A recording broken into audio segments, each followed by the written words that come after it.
Sir up down হয়, দিনের বেলা যদি 160 হয় রাতের বেলা 80 হয়ে যায়। তো নন্দীগ্রামের মানুষ তো অন্যরূপে ক্ষেপে আছে শুভেন্দুর উপর। হ্যাঁ, উনি কি বলবো, উনি ভয় ভয় করে যান নন্দীগ্রামে। এবার শুভেন্দু অধিকারীর নিজ গ্রামের সাধারণ হিন্দুরাই ক্ষোভে শুভেন্দু অধিকারীর বাড়িতে লাঠি নিয়ে হামলা ভাঙচুর বিক্ষোভ করেছে। শুভেন্দু অধিকারীর বিরুদ্ধে নন্দীগ্রামের প্রতিটি মানুষ ক্ষোভে ফুঁসছে।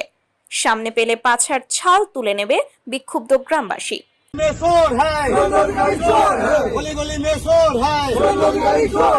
সম্প্রতি উত্তাল হয়ে উঠেছে পশ্চিমবঙ্গের নন্দীগ্রাম। শুভেন্দু অধিকারীর বিরুদ্ধে সাধারণ মানুষের বিক্ষোভ চরমে পৌঁছেছে। গতকাল শুভেন্দুর নিজ গ্রামেরই সাধারণ হিন্দু মুসলমান একত্রিত হয়ে শুভেন্দুর বাড়িতে বিক্ষোভ ও ভাঙচুর করেছে। তাদের অভিযোগ, শুভেন্দু অধিকারীর কারণে ভারত পাকিস্তানের মধ্যে যুদ্ধ